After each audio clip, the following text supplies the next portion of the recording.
हमने शहर को दी एक नई पहचान, हम हैं सिंघानिया बिल्डकॉन। छत्तीसगढ़ विधानसभा में नेता प्रतिपक्ष धर्मलाल कौशिक ने ग्रामीण चिकित्सा इकाई और 108 संजीवनी एम्बुलेंस के अनुबंध से जुड़ी फर्म की शर्तों का पालन नहीं करने को लेकर स्वास्थ्य मंत्री का ध्यान आकर्षित करवाया, जिस पर स्वास्थ्य मंत्री की गैर मौजूदगी में वन मंत्री मोहम्मद अकबर ने इस प्रश्न का जवाब दिया। उन्होंने बताया कि अनुबंध में संबंधित फर्म की शर्तों का पालन नहीं किए जाने की शिकायतों पर कार्रवाई की जा रही है। वहीं नेता प्रतिपक्ष ने ये सवाल पूछा कि ग्रामीण चिकित्सा इकाई या 108 संजीवनी के लिए 2012 के बाद पेनाल्टी लगाई गई, लेकिन इसके बाद और क्या कार्रवाई की गई है? जिन्होंने गलती की उनके खिलाफ क्या और कार्रवाई होगी? इस पर मंत्री ने कहा है कि अनुबंध के अनुरूप कार्रवाई होनी है, शिकायत की जानकारी आने पर कार्रवाई की जाएगी। प्रदेश में चलित ग्रामीण चिकित्सा इकाई इनके लिए बस चलाई गई है। वास्तविक में जिस प्रकार से अपने लोगों को लाभ देने के लिए ये सरकार के द्वारा सारे नियमों को ताक पे रखा गया है, आने वाले समय में जिस योजना का और जिस उद्देश्य के साथ में ये गाड़ी चलाई जा रही है, मुझे ऐसा लगता है कि ये निरर्थक होगा, लोगों के जान के साथ में खिलवाड़ है और ऐसे परिस्थिति में उनके खिलाफ में समुचित कार्रवाई। प्रदेश में चलित छत्तीसगढ़ विधानसभा में आज भी शून्यकाल के दौरान नवा रायपुर प्रभावित किसानों के आंदोलन का मुद्दा उठा। बीजेपी के शिवरतन शर्मा ने आंदोलनरत किसानों और किसानों की मौत का मामला उठाते हुए कहा कि आंदोलन में आते वक्त कल एक और किसान की मौत हुई है। विधायक नारायण चंदेल ने कहा कि 70 दिन से ज्यादा का समय हो चुका है, लेकिन सरकार किसानों के आंदोलन पर ध्यान नहीं दे रही और न ही उनसे बातचीत कर रही है। वहीं नेता प्रतिपक्ष धर्मलाल कौशिक ने जनकपुर ब्लॉक में पंचायत सचिव की आत्महत्या के मामले में स्थगन भी पेश किया। वहीं विधायक बृजमोहन अग्रवाल ने यूजर चार्ज और रायपुर के गोल बाजार का मामला उठाया। वहीं मामले में स्थगन और ध्यानाकर्षण दोनों की सूचना सदन को दी गई। अग्रवाल ने आरोप लगाया कि यूजर चार्ज के नाम पर लोगों को लूटा जा रहा है। वहीं प्रश्नकाल में भी विपक्ष ने सरकार को कई मुद्दों पर घेरने की कोशिश की। इधर नेता प्रतिपक्ष धर्मलाल कौशिक ने वन विभाग की निविदाओं में गड़बड़ी का मामला भी उठाया। उन्होंने सवाल पूछा कि जब अधिकारी दोषी पाए गए हैं तो कार्रवाई कब तक होगी? इस पर वन मंत्री ने माना कि 37 में से 33 निविदाओं में अनियमितता पाई गई है। इनमें 7 भारतीय वन सेवा और 2 राज्य वन सेवा के अधिकारी दोषी पाए गए हैं, जिन्हें शो कॉज नोटिस जारी भी किया गया है।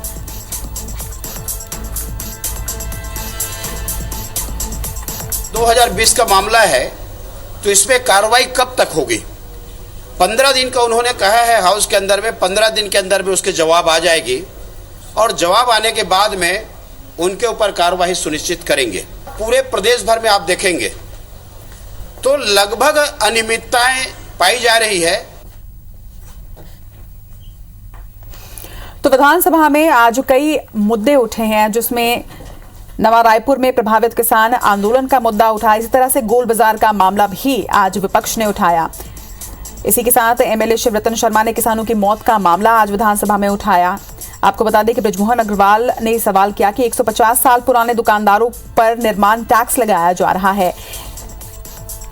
इसी तरह से कई मुद्दे आज विधानसभा में गूंजे हैं।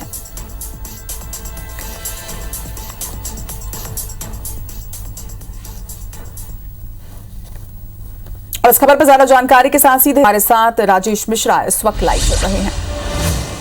राजेश, आज विधानसभा सत्र में किन किन मुद्दों की गूंज रही, क्या कुछ हुआ?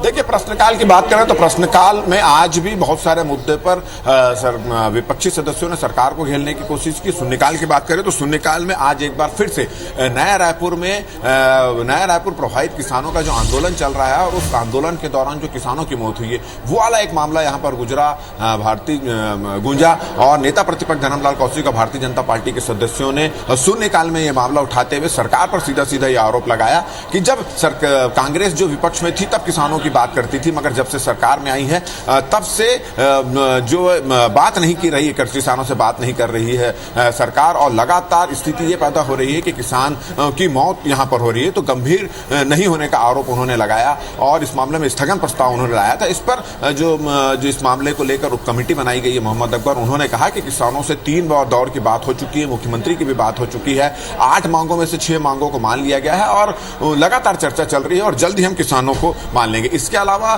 जो रायपुर में गोल बाजार का जो मामला है वो एक मामला भी यहाँ के जो विधायक हैं भारतीय जनता पार्टी के विधायक ब्रिजमोहन अग्रवाल ने उठाया, यूजर चार्ज का भी मामला उठाया। तो ये 3 मुद्दों को लेकर शून्यकाल में मामला उठा। अगर हम उसके बाद बात करें ध्यान आकर्षण की, तो नेता प्रतिपक्ष धर्मलाल कौशिक ने प्रदेश में चलित ग्रामीण चिकित्सा इकाई और 108 संजीवनी एम्बुलेंस के अनुबंध में संबंधित फर्मों के द्वारा शर्तों का पालन नहीं किए जाने की ओर स्वास्थ्य मंत्री का ध्यान आकर्षित किया और इस मामले में कहा कि अनुबंध का उपयोग नहीं किया जा रहा और सरकार इस मामले में गंभीर नहीं है और जो इस सेवा है, जो सुविधा जो सरकार द्वारा दी जा रही है, उसका जो है फायदा जो है लोगों को नहीं मिल पा रहा। तो इन तमाम मामलों को लेकर विपक्ष ने सत्ता पक्ष को यहाँ पर घेरने की कोशिश की और गहमा गहमी का यहाँ पर दिन भर माहौल देखा गया। प्रश्नकाल में ज्यादातर जो सवाल है वो वन विभाग के से संबंधित लगाए गए थे और शून्यकाल में भी किसानों का मामला यहाँ पर बना। जी, विधानसभा सत्र से जुड़ी इन तमाम जानकारी को हमसे साझा करने के लिए आपका बहुत बहुत शुक्रिया राजेश।